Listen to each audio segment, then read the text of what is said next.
So ayan no, so kamusta mga ka-streetwise? Ako po si Takero Miyamoto at welcome po sa aking munting channel. So mga kababayan no, kanina habang nagbabasa po ako ng balita sa social media, hindi ko po talaga maiwasan na basahin din po yung mga comment ng mga bitter at mga ampalaya po sa ating Presidente Bongbong Marcos. Kasi nga po no, ako'y nagulat po talaga no kasi may mga tao po talaga mga walang hiya na nagrereklamo pa rin dito po sa EON number 39 na ibinaba nga po ni PBBM. So alam naman po natin itong EON number 39 na ito nga po ay nagtatalaga nga ng price cap sa presyo po ng bigas from 41 pesos to 45 pesos. So nakakainis lang po kasi talaga mga ka-streetwise no, na sinasabi nila na ito daw po ay band-aid solution, hindi raw po ito epektibo. Nasaan daw po yung 20 pesos na bigas? Palpak daw si PBBM. Kita nyo mga kababayan, no? Ang ibig sabihin lang kasi nito mga kababayan, kapag ganyan mga taong mga bitter at mga walang hiya, wala na po tayong magagawa dyan kasi para po sa kanila ay wala na pong gagawing tama ang gobyernong ito na which is sobrang mali. Buti naman po sana kung mga matatalino Yun nga lang, mga wala rin naman palang mga alam. At una sa lahat, hindi naman pala nila alam kung saan ba nagsimula itong problema po natin sa mga rice hoarding. Okay mga kababayan, no, para makuha po na natin yung narrative kasi, ano ko ba, una ko itong nakita sa ABS-CBN News. So actually, hindi lang naman ito sa ABS-CBN News lumabas din po ito sa ibang media outlet. So ang pinaka-bullshit kasi dito mga kababayan, no, ang nakalagay dito, okay? Price cap on rice only temporary. NEDA says after stakeholders air concern. Yan. So walang yung mga mainstream media na to no, parang kinakampihan nyo pa yung stakeholders dito, Diyos ko. So una sa lahat mga kababayan, wala naman po kasing sinabi na panghabang buhay yung price cap po na yan. Sino bang may sabi na permanente yung 41 to 45 pesos po na presyo ng bigas? Yung ginagawa kasi ng mainstream media mga kababayan, no, ginagatungan nila yung pagiging mangmang ng mga kababayan nating Pilipino. So una sa lahat mga kababayan, siguro alam nyo na to, na ito, nakalagay naman ito sa EON number 39 ni PBBM.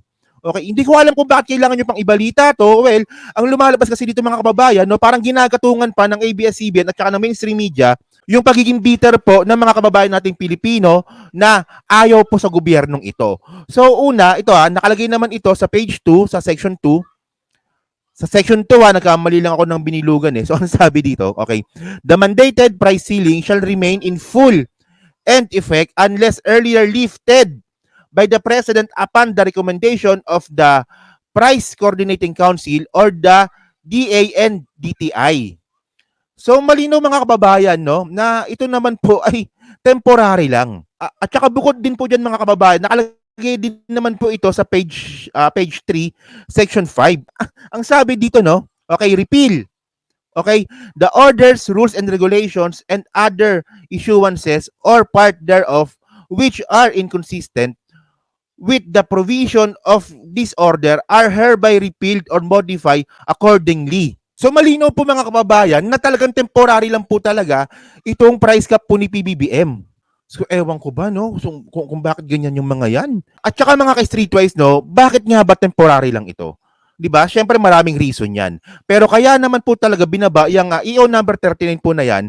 Ito po no, nakalagay naman po ito sa NEDA. So ang sabi ng NEDA, okay, the National Economic and Development Authority supports President Ferdinand Marcos Jr. issuance of Executive Order number 39 which imposes mandated price ceiling on the rice combat, hoarding, profiting, smuggling, and cartelization. So para malinaw mga kababayan, ginawa po yung EO number 39 po na yan. Ang pinaka-main purpose po niyan ay para po labanan po yung hoarding. Para po labanan po yung kartel. Para labanan po yung mga smuggled na bigas na especially po yung tinatago po sa bodega. Masyadong mga reklamador at saka mga kababayan, di ba? Ito na content ko na to Saan ba nagsimula yung problema po natin yan po sa mga hoarding po na yan? Actually sa totoo lang, matagal ng problema yan. Siguro dekada ng problema ng Pilipinas yan. Pero lumala po ito nung panahon nga po ni Digong. So ito na content ko na to pero babalikan lang po natin para maliwanagan po yung mga tanga na makakapanood po ng video po na to. So dito po no, makikita po natin dito na ito po yung kung gaano kalaki yung mga inimport nating bigas. So nagkaroon po tayo ng problema po talaga dyan nga po sa importation ng bigas noong 2019 kung kailan po naipasa yung rice tariffication law. na binigyan po ng malaking kapangyarihan yung mga negosyante at tinanggalan din po ng karapatan yung NFA para mag-import ng bigas. So ang ibig sabihin nito mga kababayan, nilipat sa mga negosyante yung trabaho ng NFA. So syempre kapag ganun po yung nangyari, malaki po talaga yung tsansa na magkaroon po ng hoarding at saka ng kartel. Eng-eng tong mga to, no?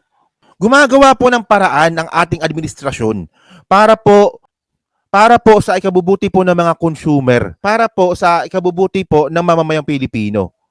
At tandaan yung mga kababayan, no, matagal na nating problema yung hoarding na yan. At mas lalo po itong lumala nung panahon ni Digong. At alam naman po natin na walang ginawang solusyon si Digong. Diyan nga po sa kartel at saka sa hoarding ng bigas. At dito rin po sa graph po na itong mga kababayan, diyan din po natin makikita yung pinakapunot dulo po ng problema na to. So alam naman po natin na meron pong dalawang reason kung bakit po nagtaas ng presyo ng bigas. So unang-una po dito is ito nga, itong mga hoarding na to. At saka pangalawa is, so naghigpit po yung ibang bansa para po mag-export ng bigas papuntang Pilipinas. So ganyan po yung nangyari po sa Pilipinas ngayon. Okay lang sana yung pagiging bitter ninyo, kung may sense naman. Yun nga lang po, wala. Ito para malinaw, nagsalita na rin po si PBBM dito, so pakinggan natin, no, para po dun sa mga taong wala pong alam kundi magreklamo lang. My question is about the price ceiling of rice. Yeah. How would you make sure or ensure that the implementation of the price ceiling EO of rice? We have put together a structure for the continuing monitoring. This will include essentially the lead agencies on this are the DILG, DA, DTI, DOJ as well. More or less that will be, those are the agencies that will be, because all of those agencies already have regular inspections when it comes to other issues. So they will now apply the price ceilings that I have ordered in the EO that I signed yesterday, so that to make sure the prices stay within the limits that we have prescribed. Now, the real problem is in NCR. It's not so bad outside of Manila, Metro Manila. That's why maybe we will be focusing our efforts in Metro Manila. But I mean, if it comes to that, I would encourage anyone who finds that someone or retailer is selling at above the price ceiling, i-report po ninyo. I-report ninyo sa police, i-report ninyo sa DA, dun sa lugar ninyo, i-report ninyo sa local government para matignan po namin at tiyakin na hindi lalampas doon sa ating presyo na linagay na 40 pesos at 44 pesos. Ayan so malinaw, desidido po talaga at meron po talaga political will ang ating presidente para po ipatupad yung EO number 39 po na yan. Okay, so ang medyo bad trip din kasi ako dito mga kababayan, no, may mga tao din po kasi talaga na ginagamit pa yung mga farmers na ang sabi nga nila, no, na hindi daw maganda yung EO number 39 kasi maapektuhan daw po yung mga farmers. Okay lang sana kung yung nagsasalita farmer. Yun nga lang mga meron din. Ako nga farmer din po ako. Meron din po akong taniman ng palay. Pero hindi po ako bothered at hindi po ako worried dyan po sa EO number 39 kasi ako po naniniwala po ako na once po na nilabas po ng mga hoarders yung mga bigas na tinatago nila, ite-terminate din po ni PBBM yung EO number 39 po na yan. Especially kung malapit na po yung anihan.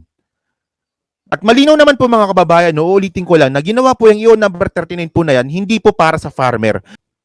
Apparently, hindi po para pababain yung presyo ng bigas. Binaba po yung EO number 39 po na yan para po pakitaan ni PBBM ng kamay na bakal itong mga hoarders, especially nga po itong mga traders po ng bigas.